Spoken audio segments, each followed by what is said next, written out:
ಪತ್ರಿಕಾ ಕರೆದಿರೋ ಉದ್ದೇಶ ಏನಂದರೆ, ಈಗ ಮೊನ್ನೆ ನಮ್ಮ ದಿದ್ದಿಗೆ ಕೃಷಿ ಉತ್ಪನ್ನ ಸಹಕಾರ ವಿವಿಧ ದೇಶಗಳ ಸಹಕಾರ ಸಂಘದೊಂದು ಚುನಾವಣೆ ನಡೆಸಿ ಅದರ ಬಗ್ಗೆ ತಮ್ಮೆಲ್ಲರಿಗೂ ಕೂಡ ಗಮನ ಇತ್ತು. ಏನಾಯಿತು, ನಾವು ಯಾವುದೇ ಒಂದು ಪಕ್ಷದ ಒಂದು ಇದರಿಂದ ನಾವು ಎಲೆಕ್ಷನ್ ಮಾಡಿಲ್ಲ.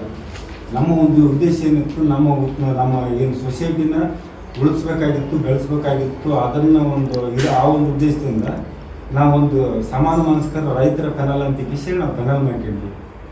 ಯಾಕೆ ಈ ಪೆನಲ್ ಮಾಡ್ಕೊಂಡ್ವಿ ಅಂತಂದರೆ, ಕಳೆದ ಬಾರಿ ಶಾಸಕರ ಬೆಂಬಲಿತರೆ ಆ ಒಂದು ಸೊಸೈಟಿಯಲ್ಲಿ ಅಧ್ಯಕ್ಷರಿರೋದು, ಸದಸ್ಯರಿದ್ರು ಎಲ್ಲ ಅವ್ರ ಬೆಂಬಲಿತರೆ ಒಂದು ದುಡ್ಡು ಕಾಯಿಸಿ ಸಾಕಷ್ಟು ಅವ್ಯವಹಾರಗಳು ನೋಡಿದ್ದೀವಿ. ಆಮೇಲೆ ನಾವು ನಿಮ್ಮ ಎಲ್ಲರಿಗೂ ಗೊತ್ತಿರುವಂತೆ ಜೋಳದ ಒಂದು ಖರೀದಿ ಕೇಂದ್ರ ಕೂಡ ಇತ್ತು. ಆ ಜೋಳದ ಖರೀದಿ ಕೇಂದ್ರದಲ್ಲಿ ಸಂಖ್ಯೆಗೆ ನಮ್ಮ ರೈತರಿಗೆ ಸಿಗಬೇಕಾದಂಥ ಯಾವುದೇ ಒಂದು ಸೌಲಭ್ಯ ಇದೇನು ಅಮಾಲ್ಯ ಆಗಿರ್ಬೋದು, ಇಂಥವೆಲ್ಲವೂ ಕೊಡುಗೆ ಕೊಡಲಾರ್ದಂಗೆ ಇವೆಲ್ಲ ಮೋಸ ಮಾಡಿದ್ರು. ಆ ಮೋಸದ ವಿರುದ್ಧವಾಗಿ ಸಮಾನ ಮನಸ್ಸು ರೈತರೆಲ್ಲರೂ ಕೂಡಿ ನಮ್ಮ ದಿಗ್ಗಿ, ಬಂದಿನೂರು ಮತ್ತು ರಾಮತ್ನಾಳು ಈ ಒಂದು ಏನು ಸೊಸೈಟಿ ವ್ಯಾಪ್ತಿಗಳು ಅಂತ ಒಳಪಡುವಂಥ ನಾವು ರೈತರು ಏನು ಮಾಡಿದ್ವಿ, ಇಲ್ಲಪ್ಪ ನೀವು ಸುಮ್ಮನೆ ಈ ಥರ ರಾಜಕೀಯ ಮಾಡ್ಕೊಂಡು ಬೆರ್ಸ್ಕೊಂತೋದಪ್ಪ ಅಂದ್ರೆ ಈ ಸೊಸೈಟಿ ಉದ್ಧಾರ ಹಂಗಲ್ಲ, ಈ ರೈತರಿಗೆ ಅನುಕೂಲ ಹಂಗಲ್ಲ. ಆ ಒಂದು ಅನುಕೂಲ ಆಗಬೇಕು ಉದ್ದೇಶದಿಂದ ನಾವೆಲ್ಲರೂ ಕೂಡಿ ಕಳಿಸಿ ಯಾವ ಪಕ್ಷ ಬೇಡ, ಪಕ್ಷಾತೀತವಾಗಿ ಒಂದು ಇದು ಮಾಡೋದ್ರಿ, ಎಲ್ಲರ ಪಕ್ಷಾತೀತವಾಗಿ ಅದಕ್ಕೆ ಯಾವುದೇ ರೀತಿ ಸೊಸೈಟಿ ಬೆಳೆಯಾದ್ರೆ ನಾವು ಎಲೆಕ್ಟ್ ಮಾಡೋದ್ರ ಅಂತ ಕೇಸಿ ನಮ್ದೊಂದು ಬೇಡಿಕೆ ಸರಿತೀವಿ. ಆ ಎಲೆಕ್ಟ್ ಮಾಡೋಣ ಅಂತ ಕೇಸಿ ನಾವೇನು ಮಾಡಿದ್ದೀವಿ ಮಾಡಿದ್ರಪ್ಪ ಅಂದ್ರೆ ನಾವೇ ಅವರು ಉಳ್ಳಂಥ ರೈತರು ಯಾರು ಶಾಸಕರು ಹಿಂಬಾಲಕರು ಅವ್ರು ಗಟ್ಟಿಗಟ್ಟುള്ള ರೈತರು ಅದಾರೆ, ಅವರೆಲ್ಲ ದುಡ್ಡಿನ ಪ್ರಭಾವ ಭಾಳ ಅದಾರೆ. ಅವ್ರ ಪ್ರಭಾವದಿಂದ ಏನು ನಾವು ಗೆಲ್ತೀವಿ, ನಿಮ್ಗೆ ಯಾಕೆ ಇದು ಮಾಡೋಕೆ ನಿಮ್ಗೆ ಯಾಕೆ ಸಹಕಾರ ಕೊಡೋದು ಒಂದು ಉದ್ದೇಶದಿಂದ ನಾವು ನಿಂದಿಸ್ತೀವಿ, ನಮ್ಮವೇ ಎಲೆಕ್ಟ್ ಆಗ್ತಾವೆ, ನೀವು ಯಾಕೆ ಇದು ಮಾಡ್ತೀವಿ, ನಾವು ದುಡ್ಡನ್ನ ಒಳ್ಳೆಯಿಸ್ತು ಅಂತ ಕೇಸಿ ಅವೆಲ್ಲ ಮಾತಾಡಿದ್ರು. ಮಾತಾಡಿದ್ಮೇಲೆ ಆಯ್ತು, ನಾವು ಸೋಲು ಗೆಲುವು ನಮ್ಗೆ ಗೆದ್ದಿದ್ದೆ, ನಾವು ದುಡ್ಡಿಲ್ಲಕ್ಕೂ ನಾವು ಸ್ವಾಭಿಮಾನದಿಂದ ಓಟರ್ ಕೇಳ್ತು, ನಾವು ಸ್ವಾಭಿಮಾನ ರೈತರಿದ್ದೀವಿ, ನಾವು ಸ್ವಾಭಿಮಾನಿ ರೈತ ಪೆನಲ್ ಅಂತಲೇ ನಾವು ಪೆನಲ್ ಮಾಡ್ಕೊಂಡು ನಾವು ನಿಂದಿಸ್ತೀವಿ ಅಂತೇಳಿ ನಮ್ಮ ಒಂದು 12 ಕ್ಯಾಂಡಿಡೇಟ್ಗಳು ಕೂಡ ನಾವು ಸ್ಪರ್ಧೆ ಮಾಡಿದ್ವಿ. ಅವ್ರ ಹಣದ ಪ್ರಭಾವದಿಂದ ಅವ್ರು 8 ಗೆದ್ದರು, ನಾವು ಸ್ವಾಭಿಮಾನದಿಂದ 4 ಗೆದ್ವಿ. 8 ಗೆದ್ದಿಲ್ಲ, 7 ಗೆದ್ದರೆ. ಒಂದನ್ನು ಕರಿಯಪ್ಪ ತಂದೆ ಎಂಕಪ್ಪ ಅಂತ ಸಮಾನವಾದಂಥದ್ದು ಏನು ಸಮಾನವಾಗಿ ಓಟ್ ಬಿದ್ದಿರೋ ಸಮಿತಿಗೆ ಅದನ್ನೇನು ಮಾಡಿದ್ರು, ಶಾಸಕರ ಒಂದು ಪ್ರಭಾವ ಆಗಿರ್ಬೋದು ಮತ್ತು ಹಣದ ಒಂದು ಇದರಿಂದ ಅದನ್ನು ಕೂಡ ತಮ್ಮ ವಿಜೇತರ ಅಂತ ಕೇಸಿ ಅವರು ಪ್ರಕಟಿಸಿ ಮಾಡಿಕೊಂಡ್ರು. ಒತ್ತಡ ಅಧಿಕಾರಿಗಳು ಒತ್ತಡ ಕೇಸಿ ಇದನ್ನು ಒತ್ತಡ ಮಾಡಿ ಕೇಸಿ ಅದನ್ನು ತಾವೇ ಗೆದ್ದೀವಿ ಅಂತ ಕೇಸಿ ಅವ್ರು ಡಿಕ್ಲೇರ್ ಮಾಡ್ಕೊಂಡ್ರು. ಆದರೂ ಕೂಡ ನಾವು ಮುಂದಿನ ಕಾನೂನು ಹೋರಾಟಗಳು ಕೂಡ ನಾವು ಮಾಡ್ತೇವೆ. ಅದ್ರ ಬಗ್ಗೆ ನಾವು ಹಿಂಜರಿಯೋದಿಲ್ಲ. ಒಂದು ಏನಾಯಿತು, ಸಾಲಗಾರರಾದ ಕ್ಷೇತ್ರಕ್ಕಾಗಿ ಒಂದು ವೋಟ್ ಆಗ್ತದೆ, ಕನಿಷ್ಠ 4,000ರಿಂದ 6,000 ರೂಪಾಯಿ ತನಕ ಕೊಟ್ಟರು ಒಂದು ಓಟಿಗೆ. ಆಮೇಲೆ ಸಾಲಗಾರರ ಕ್ಷೇತ್ರಕ್ಕೆ ಪ್ರತಿಯೊಂದು ಓಟಿಗೆ 1,000ರಿಂದ 1,500 ರೂಪಾಯಿ ತನಕ ಕೊಟ್ಟರು. ಈ ಥರ ಮಾಡಿ ಹಣದ ಪ್ರಭಾವದಿಂದ ಗೆದ್ದಿದ್ದಾರೆ ಹೊರತು ಅವ್ರು ಯಾವುದೋ ಒಂದು ಪ್ರಭಾವದಿಂದ ಗೆದ್ದಿಲ್ಲ. ಫಸ್ಟು ಇನ್ನೂ ಒಂದು ಹೇಳಿದ್ರು, ಮೊನ್ನೆ ಇದು ಪ್ರೆಸ್ ಮೀಟ್ ಮಾಡಿ ಕೇಸಿ ನಾವು ವಿಜೇತರಾಗಿ ಇದು ಮಾಡಿದ್ದೀವಿ ಅಂತೇಳಿ ಸ್ವಲ್ಪ ಬುದ್ಧಿಮಾಂತರ ಅವರು ಏನು ಹೇಳ್ತಾರೆ, ಪಕ್ಷದ ವತಿಯಿಂದ ಇದು ಮಾಡಿದ್ರು, ಸೋಮನಗೌಡರು ಬಸನಗೌಡರು ಬಂದು ಕಾಯಿಸಿ ಆ ಪಕ್ಷ ಇದು ಮಾಡಿ ಕಾಯಿಸಿ ಅವರು ಕಾಂಗ್ರೆಸ್ ವಿರುದ್ಧ ಮಾಡಿದ್ರು, BJP ವಿರುದ್ಧ ಮಾಡಿದ್ರು. ನಾವು ಕಾಂಗ್ರೆಸ್ಸು, BJP, JDS ಯಾವುದೇ ಪಕ್ಷದ ಒಂದು ಇದಿರಲಾರ್ದಂಗೆ ಸಮಾನ ಮನಸ್ಸು ರೈತರ ಅಂತ ಹೇಳಿ ನಾವೊಂದು ಗುರುತಿಸ್ಕೊಂಡು ಕಾಯಿಸಿ ನಾವೊಂದು ಪೆನಲ್ ಮಾಡ್ಕೊಂಡು ಹೊರತು ನಮ್ದು ಯಾವುದೇ ಒಂದು ಪಾರ್ಟಿಯಿಂದ ಮಾಡ್ಕೊಂಡಿಲ್ಲ. ಈಗಿದ್ರೆ ನಮ್ಮ ಈಗೇನಲ್ಲಿ ನಿಂತಂಥ ಕ್ಯಾಂಡಿಡೇಟ್ ಆಗಿರ್ಬೋದು, ಓಡಾಡಿದಂಥ ಕಾರ್ಯಕರ್ತರಿರ್ಬೋದು, ಎಲ್ಲರೂ ಕೂಡ ವಿವಿಧ ಪಕ್ಷದಲ್ಲಿ ಇದ್ದಾರೆ. ಆದರೆ ನಮ್ಗೇನಾಯಿತು, ಅಲ್ಲಿ ನಮ್ಮ ಸೊಸೈಟಿ ಉಳಿಸ್ಬೇಕು, ನಮ್ಮ ಸೊಸೈಟಿ ಬೆಳೆಸ್ಬೇಕು ಎಂಬ ಉದ್ದೇಶದಿಂದ ನಾವು ಸಮಾನ ಮನಸ್ಕರ ಹಾಕಿ ನಾವು ಒಂದು ಪಾರ್ಟಿ ಇರಲಾರ್ದಂಗೆ ರೈತ ಪೆನಲ್ ಅಂತಲೇ ನಾವು ಕಾಂಗ್ರೆಸ್ ಮಾಡಿದ್ವಿ ಹೊರತು ಇದಕ್ಕೆ ಯಾವುದೇ ಒಂದು ಪಕ್ಷನ ತಂದಿಲ್ಲ. ಹಂಗಾಗಿ ಸುಮ್ಮನೆ ಸೋಮನಗೌಡರು ಮತ್ತು ಬಸನಗೌಡರ ಮೇಲೆ ಸುಮ್ಮನೆ ಅವ್ರನ್ನ ಬ್ಲೈಮ್ ಮಾಡಿ ಕೇಸಿ ಪಕ್ಷ ಇದು ವಿರೋಧ ಮಾಡಿದ್ರು. ಆ ಥರ ಮಾಡೋದು ತಪ್ಪು. ಅವರು ಒಂದು ಬುದ್ಧಿಮಾಂದ್ಯತೆಯಿಂದನೇ ಅದನ್ನು ಹೇಳ್ಯಾರಂತ ಕೇಸಿ ಹೇಳ್ಬೇಕಾಗಿತ್ತು. ಅಲ್ರಿ ಸೋಮನಗೌಡರು ಬೆದರಿಕೆ ಹಾಕಿರಂತ ಸರ್, ಮೊನ್ನೆ ಆರೋಪ ಮಾಡಿರ. ಸೋಮನಗೌಡರು ಯಾವುದೇ ಬೆದರಿಕೆ ಹಾಕಿಲ್ಲ. ನಾವು ಸೋಮನಗೌಡರಿಗೆ ಬ್ಲಡ್ ಗೌಡರಿಗಾಗಿರ್ಬೋದು, ನಾಡಗೌಡರಿಗಾಗಿರ್ಬೋದು, ವಿಪಕ್ಷ BJP, JDS ಮತ್ತು ಯೂತ್ ಕಾಂಗ್ರೆಸ್ ಎಲ್ಲರಿಗೂ ಕೂಡ ನಾವು ಸರ್ ಈ ಥರ ನಾವು ರೈತರೆಲ್ಲರೂ ಒಗ್ಗಟ್ಟಾಗಿ ಕೇಸಿ ನಾವು ನಮ್ಮದೇ ಆದಂಥ ಒಂದು ಪೆನಲ್ ಕಟ್ಟಿಗೆ ನಾವು ಹೋರಾಟ ಮಾಡ್ತೀವಿ. ದಯವಿಟ್ಟು ನೀವು ನಿಮ್ಮ ಪಕ್ಷದ ವತಿಯಿಂದ ಬೆಳೆಸಿ ಆ ಥರ ಇದು ಮಾಡಿ ಕೇಸಿ ನಿಮ್ಮ ಬೆಂಬಲಿತರ ಅಂತೇಳಿ ಅಭ್ಯರ್ಥಿಗಳು ಇಳಿಸಿ ಗೊಂದಲ ಸೃಷ್ಟಿ ಮಾಡಿರಿ. ದಯವಿಟ್ಟು ನಮ್ಗೆ ಸಹಕಾರ ಕೊಟ್ಟಂದ್ರೆ ಆ ಸಹಕಾರ ಕೊಟ್ಟಾರ ಹೊರತು ಅದ್ರಾಗ ಯಾವುದೇ ರೀತಿಯ ಒಂದು ಅವರು ಯಾರ್ಯಾರು ಸಹಕಾರ ಕೊಟ್ಟಿದ್ರಿ ನಿಮಗೆ? ಎಲ್ಲ ಮೂರು ಪಕ್ಷದಲ್ಲಿ ಸಹಕಾರ ಕೊಟ್ಟಿದ್ರು. ಲೀಡರ್ ಸರ್ ಈಗ ವಿರೂಪಾಕ್ಷಪ್ಪ ಸಾಹೇಬ್ ಇರ್ಬೋದು, ಕರೆಪ್ಪಣ್ಣವ್ರು ಆಗಿರ್ಬೋದು, ನಾಡಗೌಡರು ಸಾಹೇಬ್ರ ಆಗಿರ್ಬೋದು, ಆಮೇಲೆ ಇವ್ರು ಬಸನೂರ ಇರ್ಬೋದು, ಎಲ್ಲರೂ ಸಹಕಾರ ಕೊಟ್ಟಾರ.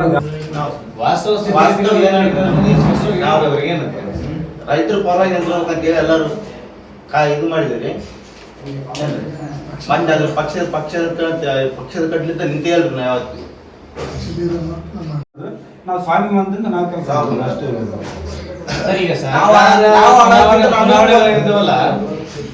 ಸಹಕಾರ ಚುನಾವಣೆಗಳ ಮುಖ್ಯ ಉದ್ದೇಶ ಏನಂದ್ರೆ ಇಲ್ಲಿ ಯಾವುದೇ ಪಕ್ಷಗಳು ಬರಲ್ಲ, ಅಲ್ಲಿ ರೈತರೇ ಮುಖ್ಯವಾಗಿ ಏನಾಗ್ತಾರೆ ಪಾತ್ರ ವಹಿಸ್ತಾರೆ. ಹೌದಾ?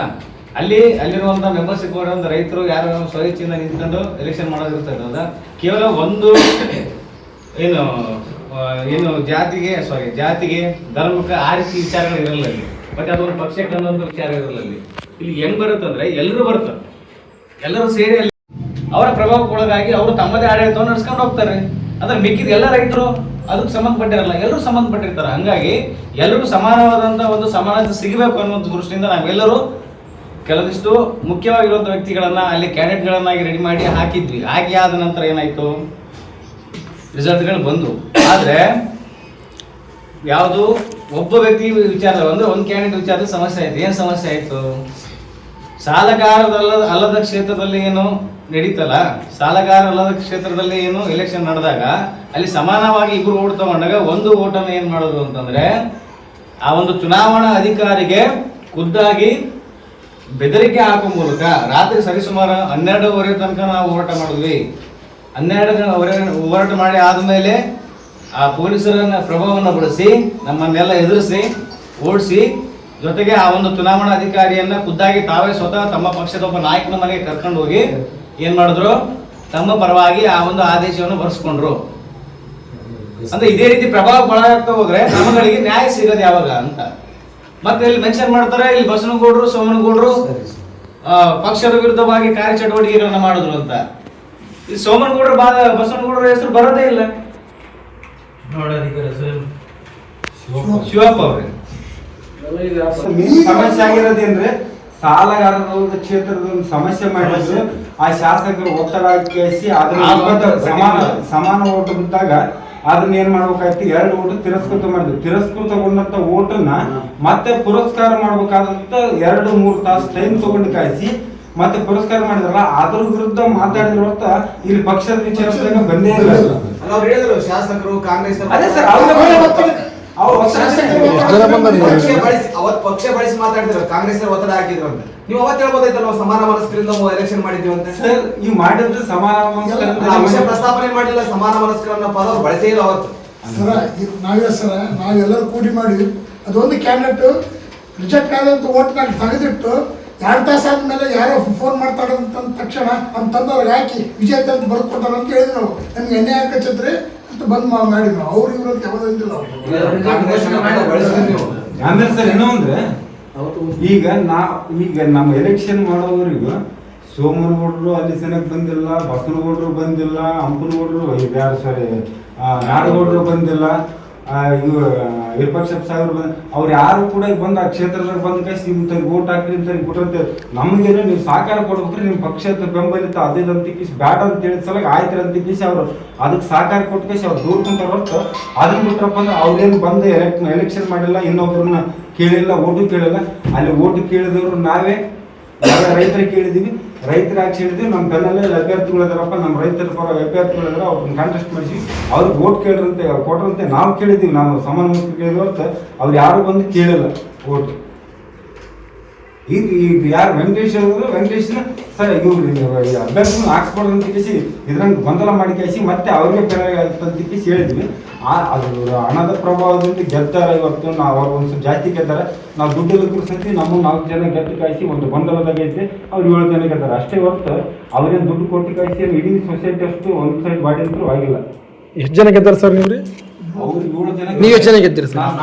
ಮತ್ತೆ 4 ಜನ ಬಂದಿಲ್ಲ ರೀ, ಒಬ್ಬರೇ ಬಂದಾರಲ್ಲ ಅವ್ರು. ಇಲ್ಲ ಸರ್ ಅಲ್ಲ ಅವ್ರು ಯಾಕೆ ಬರಲ್ಲ ಪ್ರೆಸ್ ಮೀಟಿಗೆ ಕರೆದಿಲ್ಲ, ನೀವೇನು ಬಾ ಅಂತೀರಿ? ಇಲ್ಲ ಸರ್, ಇಬ್ಬರು ಹೆಣ್ಮಕ್ಳು ಇಬ್ರು ಹೆಣ್ಮಕ್ಳಿದ್ದಾರೆ, ಇನ್ನೊಬ್ರು ಸ್ವಲ್ಪ ಬೇರೆ ಈಗ ಅಕ್ರಮ ಆಗಿತ್ತು ಅಂದ್ರೆ ಏನ್ ಅಕ್ರಮ, ಎಷ್ಟು ಅಕ್ರಮ ಹೇಳ್ರಿ. ಸರ್ ಈಗ ಅಕ್ರಮ ಅಂತ ಈಗ ಚುನಾವಣಾ ಅಧಿಕಾರಿಗಳು ಪ್ರಭಾವ ಬಳಸಿ ಸಮಾನ ಓಟ್ ಆದ್ರೂ ಅಲ್ಲರಿ, ಅದು ಇದು ಭ್ರಷ್ಟಾಚಾರ ಆಗಿತ್ತು ಅಂದ್ರಲ್ಲ. ಭ್ರಷ್ಟಾಚಾರಕ್ಕೆ ನಿಮ್ಗೆ ಎಲ್ಲ ಮಾಧ್ಯಮ ನನಗೆ ಗೊತ್ತಿಲ್ರಿ, ಹೇಳ್ರಿ. ಅಮಾಲಿ ಕೊಡ್ಬೇಕ, ಅಮಾಲಿ ಸರಿ ಅದೇ ಬಂದ ರೈತರಿಗೆ ₹1 ಅಮಾಲಿ ಕೊಟ್ಟಿಲ್ಲ. ಅದೇ ಶ್ರೀನಿವಾಸ ಹಾಕಿದ್ನಲ್ಲಿ ಅವಾಗನ್ನು ವಿಡಿಯೋ ಬಂದು ಎಲ್ಲ ಬಂದು ಅವರೇ ಬುದ್ಧಿಡಿಕೆಂದು ಇದು ಮಾಡಿದ್ರು. ಮತ್ತು ಗೋಡನ್ ಕಟ್ಟೋದ್ರಾಗ ಭ್ರಷ್ಟಾಚಾರ ನಡೆದ. ಮತ್ತು ಗೋಡನ್ ಸಭೆ ಜಾಗ ಖರೀದಿ ಮಾಡಿ ಅಂತ ಕೇಸಿ ಗೋಡನ್ ಜಾಗದಾಗ ಕಟ್ಟಿ ನಾವು ಜಾಗ ಖರೀದಿ ಮಾಡೋದಕ್ಕೆ ರಿಕಾರ್ಡ್ ತೋರಿಸ್ತಾರ. ಅವ್ರಿಗೆ ಆಡಳಿತ. ಇದನ್ನ ಏನು ಮಾಡ್ಬೇಕಾದ್ರೆ ಒಂದೇ ಒಬ್ಬರೇ ಕೈಯಾಗೈತೆ, ಗೋಡ ಕೈಯಾಗೈತೆ ಅಲ್ಲ, ನಾವು ರೈತರ ಕೈಯಾಗ ಬರ್ಬೇಕಂತ ಹೋರಾಡಿವಿ. ಆದ್ರೆ ನಮ್ಗೆ ಇಲ್ಲ, ಇನ್ನು ಒಂದೊಂದು ನಮ್ಗೆ ಜಯ ಸಿಗತೈತೆ, ಕಾಯ್ಬೇಕು ಅಷ್ಟೇ ನಾವು. ಈ ನೋಡ್ರಿ ಓಟ್ ಗೆದ್ದೀವಿ, ಆದ್ರೆ ನಮ್ಮ ತಕ್ಕಿಲ್ಲ ಕ್ಯಾಂಡಿಡೇಟ್. ರಾತ್ರಿ 12 ಗಂಟೆಗೆ ಬರ್ಸಿ ಅಂತಂದ್ರೆ ಎಂತಾನೆ ನಾನು ಎದುರುಗಿಟ್ಟ ರಿಜೆಕ್ಟ್ ಅಂತ ಕೇಸ ನೋಟ. ಮತ್ತೆ 2 ತಾಸು ಚುನಾವಣೆ ಎಣಿಕೆ ಈಗ ಇದು ಕೋಟಿಗಳು ಅಂತ ಹೇಳ್ತಾರೆ. ವಿಡಿಯೋ ಮಾಡೋಣ ಈಗ ಇದಕ್ಕೂ ನಾ ಕೇಳಪ್ಪ ಕೋಟಿಗಳು ವಿಡಿಯೋ ಮಾಡಿಸಿರಾ? ಮಾಡಿಸ್ಯಾರ. ಅವರು ಡಿಪಾರ್ಟ್ಮೆಂಟಲ್ಲಿ ಮಾಡಿದ್ರು. ಡಿಪಾರ್ಟ್ಮೆಂಟಲ್ಲಿ ಮಾಡಿದ್ರು. ಫೋನ್ಯಾಗ ಮಾತಾಡಾರ, ರಿಜೆಕ್ಟ್ ಅಂತ ಮಾಡುತ್ತಾರ, ರಿಜೆಕ್ಟ್ ಮಾಡಿಟ್ಟಾರ. ರಿಜೆಕ್ಟ್ ಆದ್ಮೇಲೆ ಸೌನಾಗ ಆಮೇಲೆ ಇದು ಮಾಡಬಂತ ಕೇಸಿ ನಮ್ಮನ್ನ 2 ತಾಸು ಸುಮ್ಮನಿರಿಸಿ ಆಮೇಲೆ ಅದು ರಿಜೆಕ್ಟ್ ಅಂತ ಜೋಡಿಸ್ತಾರೆ. ಇದು ನಿಯಮ ಬಾಹಿರ ಆಗ್ತದೆ ಮಾಡಿದ್ರೆ. ಮತ್ತೆ ಹೇಳಿ ಸರ್, ನಿಯಮ ಬಾಹಿರ ಅಂತ ಸ್ಟ್ರೈಕ್ ಮಾಡಿವಿ, ಅಡ್ಡಿದ್ದೀವಿ. ಏನ್ ಅವ್ರು ಅದೇ ಆಡಳಿತ. ಚುನಾವಣಾಧಿಕಾರಿಗಳೇನು ಬೇರೆ ನಮ್ಮ ಸೀನಿಯರ್ ಫೋನ್ ಮಾಡ್ತಿದ್ರ ಬಗ್ಗೆ ಅಂತ ಹೇಳಿ ವಾಟ್ಸಪ್ನಾಗ ಅದನ್ನ ಪೋಸ್ಟ್ ಹಾಕಿ ಮತ್ತೆ ಔಟ್ ಸ್ಪೀಕರ್ ಇಟ್ಟು ಮಾತಾಡಿ ಅವ್ರು ಹೇಳಿದ್ರು ಬೇಷರತ್ತಾಗಿದ್ರು ತಿರಸ್ಕರಿಸ್ರ ಅಂತ ಕೇಸಿ ಅವ್ರು ಯಾರೋ ಫೋನ್ಯಾಗ ಮಾತಾಡಿದ್ರೆ ಹೇಳಿದ್ರು ಯಾವುದೇ ಕಾರಣಕ್ಕೂ ಬೇಸರತ್ತಾಗಿ ತಿರಸ್ಕರಿಸ್ಬೇಕು ಅಂತ ಹೇಳಿ ಔಟ್ ಸ್ಪೀಕರ್ ಇಟ್ಟು ಎಲ್ಲ ಏಜೆಂಟ್ ಎದುರಿಗೆ ಹೇಳಿದ್ರು. ಹೇಳಿಕೆ ಹಾಕಿ 2 ತಾಸು ಅದನ್ನ ಏನ್ ಮಾಡಿದ್ರು, ಗೊಂದಲ ಆದ ತಕ್ಷಣ ಇಲ್ಲ 1 ತಾಸು 2 ತಾಸು ತಡ್ರಪ್ಪ ಸ್ವಲ್ಪ ಇದು ಮಹಿಳಾ ಅಭ್ಯರ್ಥಿದೊಂದು ಆಗಲಿ, ಅದಾದ್ಮೇಲೆ ಮತ್ತೆ ಡಿಸ್ಕಸ್ ಮಾಡ್ತಾರೆ. ನಮ್ಗೆ ಇದ್ರ ಬರ್ಕೊಟ್ಟಾರ. ನಮ್ಗೆ ಅಂದ್ರೆ ಏನಾದ್ರು ಬರ್ಕೊಟ್ಟಾರ ಅಂದ್ರೆ ಮೇಲಾಧಿಕಾರಿ ಗಮನ ತಂದು ವಿಚಾರಣೆ ಮಾಡಿ ಘೋಷಣೆ ಮಾಡ್ತಂದು ಬರ್ಕೊಟ್ಟು ಅವ್ರಿಗೆ ಬಂದಾರ. ಅವ್ರಿಗಿದ್ರೆ ವಿಜೇತ ಆಗೈತೆ ಅಂತ ಅವತ್ತೇ ಬರ್ಕೊಟ್ಟಾರ. ಗೌರ್ಮೆಂಟ್ ಬಿಟ್ಟು ರಾತ್ರಿ 12 ಗಂಟೆಗೆ ಬರ್ತಾರೆ. ಅದನ್ನು ಅವತ್ತು 2ನೇ ತಾರೀಕು ಹಚ್ಚೋದ್ಬಿಟ್ಟು 3ನೇ ತಾರೀಕು 4:55 ಹಚ್ತಾರೆ ಬೋರ್ಡಿಗೆ, ನೋಟಿಸ್ ಬೋರ್ಡಿಗೆ. ರೈತ ಸಂಘದ ಕೆಲಸ ಮಾಡಿ ಯಾವ ರೈತ ಸಂಘ ಅದನ್ನ ಸ್ಪೇಡ್ ಸರ್? ಕರ್ನಾಟಕ ರಾಜ್ಯ ರೈತ ಸಂಘ ಅಮೀನ್ ಪಾಷಿ ಬರ್ದು. ಹೌದು. ಆಮೇಲೆ ಮತ್ತೆ ಗ್ರಾಮ ಪಂಚಾಯತಿ ಮಾಜಿ ಅಧ್ಯಕ್ಷರು ರಾಮತ್ನ ಪಂಚಾಯತಿ, ಮೌನೇಶ್ ಅಂತ ಗ್ರಾಮ ಪಂಚಾಯತ್ ಮಾಜಿ ಅಧ್ಯಕ್ಷರು, ಇಬ್ಬರು ಮಾಜಿ ಅಧ್ಯಕ್ಷರು.